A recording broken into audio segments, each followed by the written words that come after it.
Em nome do Pai, do Filho e do Espírito Santo. Amém. Bom dia. Do Evangelho segundo São Marcos. Naquele tempo, Jesus saiu e foi para a região de Tiro e Sidônia. Entrou numa casa e não queria que ninguém soubesse onde ele estava. Mas não conseguiu ficar escondido. Uma mulher que tinha uma filha com um espírito impuro ouviu falar de Jesus.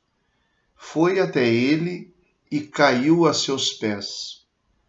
A mulher era pagã, nascida na Fenícia, da Síria.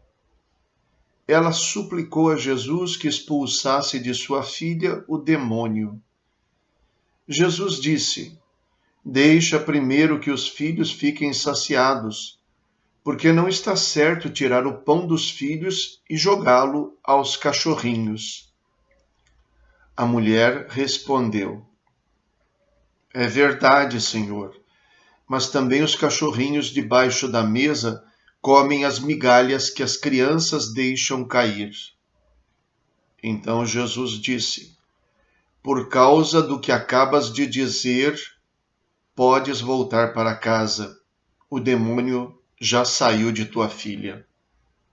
Ela voltou para casa e encontrou sua filha deitada na cama, pois o demônio já havia saído dela. Palavra da salvação. Glória a vós, Senhor. Este evangelho é extremamente desconcertante. Primeiro, porque como já acontece com outros evangelhos, Jesus se confronta com uma mulher.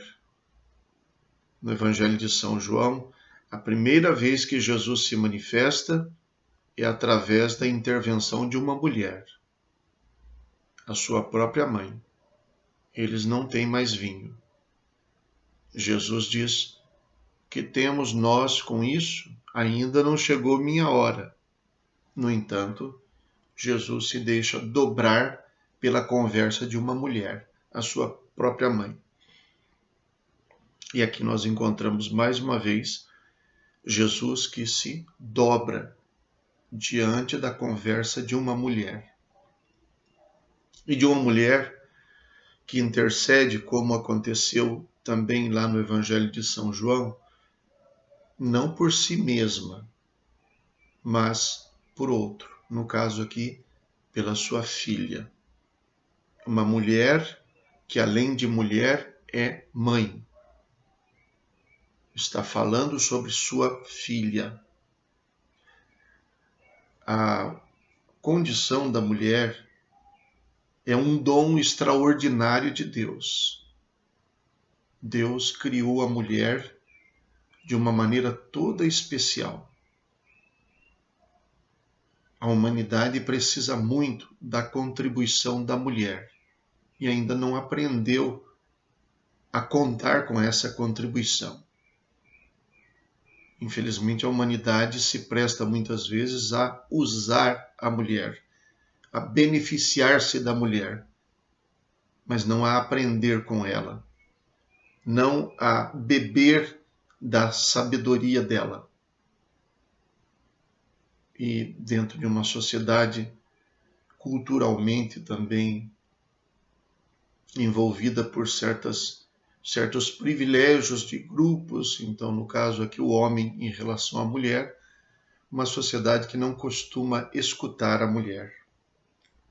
Jesus escuta. Jesus conversa com a mulher.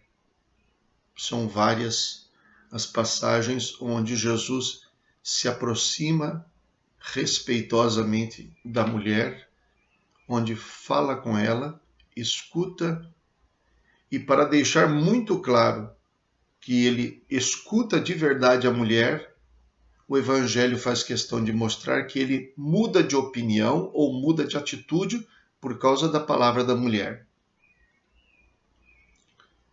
Não é à toa que já no Evangelho de São Lucas, todo o preço da redenção humana que está no sangue do Filho de Deus encarnado, que se sacrificou pela humanidade, passa pela voz de uma mulher, no momento em que o mensageiro de Deus se aproxima de Maria para saber se ela aceita o plano de Deus, que não se refere só à vida dela, embora mude toda a sua vida, mas que se refere à história da humanidade. Então, esse é uma primeira observação sobre esse evangelho. Isso é desconcertante. Isso aqui que eu estou dizendo nada tem a ver com ideologias, com feminismos, com contramachismos ou outra, nada tem a ver com isso. A gente não precisa pertencer a um grupo e aceitar tudo que esse grupo diz, tudo que essa ideologia diz, para a gente falar algumas coisas que são verdadeiras e que partem da palavra de Deus, daquilo que a gente pode meditar sobre a palavra de Deus, daquilo que a gente pode tirar do bom senso humano, da inteligência, da razão humana e também da observação da justiça e a própria racionalidade do ser humano. Deus fez o ser humano homem e mulher, e a mulher tem uma contribuição toda especial, que não é somente servir ao homem, de maneira nenhuma. Então, a postura de Jesus é maravilhosa. Valeria a pena imitá-lo. Depois, a outra questão não é apenas o fato de ser uma mulher, que é mãe, mas o fato de ser uma pagã.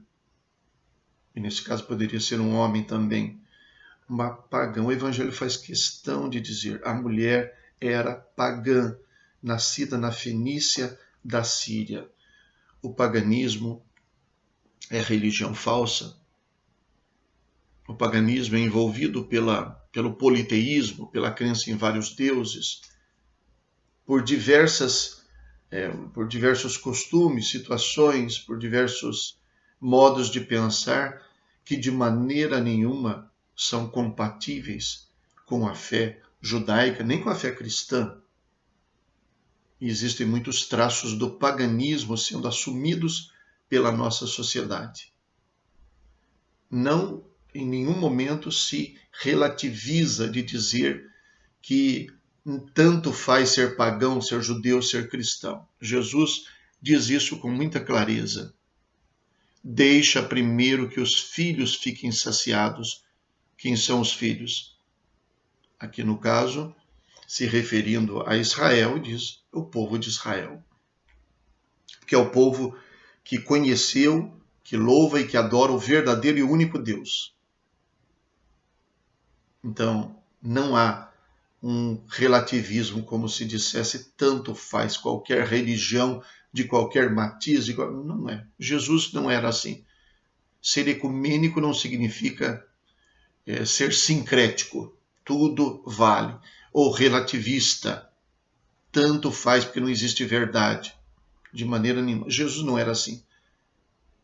Para ser verdadeiramente ecumênico é preciso ser verdadeiramente aquilo que é. A identidade não pode ser tocada. Eu tenho que ser inteiramente cristão e católico para poder dialogar com alguém que é inteiramente protestante. Eu sou 100% católico, ele é 100% protestante. Podemos dialogar. Eu sei que ele é diferente de mim, ele sabe que eu sou diferente dele, mas nós temos algumas coisas em comum. O que é comum nós podemos conversar, podemos fazer grandes coisas. O que é incompatível, a gente não mente. Eu não tiro uma imagem de Nossa Senhora porque estou num culto ecumênico, de jeito nenhum. Se estiver na minha igreja, não tiro. Por outro lado, eu não vou rezar Ave Maria se eu estiver indo na igreja de um protestante, de alguém que não professa, que não tem o culto de veneração a Maria. A gente respeita. Muito bem. Então, Jesus, diante de uma pagã, deixa bem claro que ele não veio para os pagãos. Deixa primeiro que os filhos fiquem saciados. Ele deixa bem claro que ele não veio exclusivamente, porque ele diz, deixa primeiro. A vocação, a salvação de Cristo é universal. Tanto que se não fosse, não atingiria o mundo inteiro e outros povos que não eram povos judeus. Mas, em primeiro lugar, ele veio para aquele povo escolhido. E esta mulher pagã, então, reconhece a sua condição de não ser ela primeira destinatária da mensagem de Jesus, mas demonstra humildade, demonstra fé e pede a Jesus, dizendo que pelo menos as migalhas poderiam servir para salvar a sua filha. E o que é mais desconcertante em tudo isso é a maneira como Jesus então atende a mulher. Por causa do que acabas de dizer, por causa desta tua palavra aí. Não é por outra razão, por causa do que acabas de dizer. Isso é desconcertante. Será que a gente pode conversar com Deus e convencer Deus de alguma coisa? Pois esta mulher convenceu Jesus. Convenceu Jesus de sua fé, a ponto de fazê-lo dizer, olha, eu não ia fazer nada, mas por causa desta tua palavra. Tanto quanto Maria no Evangelho de São João. Embora ele diga à mãe, ainda não chegou a minha hora, ela vira para os servos e diz, fazei tudo o que ele disser. E ele faz. Tanto quanto aquele centurião que veio pedir para Jesus curar o seu servo, mas quando Jesus ia até a casa, ele disse, não sou digno de que entres na minha casa, mas dize uma só palavra e o meu servo ficará curado. E Jesus diz, em verdade vos digo, em Israel nunca encontrei tanta fé. Nunca encontrei um homem com tanta fé dentro do povo escolhido, do povo de Israel. Fui encontrar entre um pagão. Fui encontrar nos lábios de um pagão, de um centurião romano. Isso é desconcertante e deve nos fazer pensar que não basta ser cristão. Não basta ser do povo de Deus. É necessário ter uma fé verdadeira. Neste sentido, o pagão ensina o crente. Ensina o judeu, ensina o cristão. Porque aqui se trata de fé verdadeira. É o que Jesus diz. Por causa da tua palavra. A tua oração foi melhor conduzida. Por causa da tua palavra. Interessa para nós tirarmos as lições práticas para a nossa vida destas coisas que nós podemos tirar do Evangelho, desse trecho do Evangelho. Rezemos. Velai, ó Deus, sobre a vossa família com incansável amor e como só confiamos na vossa graça, guardai-nos sob a vossa proteção. Por nosso Senhor Jesus Cristo, vosso Filho, na unidade do Espírito Santo. Amém. O Senhor esteja convosco, Ele está no meio de nós. Abençoe-vos Deus Todo-Poderoso, Pai, Filho e Espírito Santo. Amém. Bom dia, fiquem com Deus.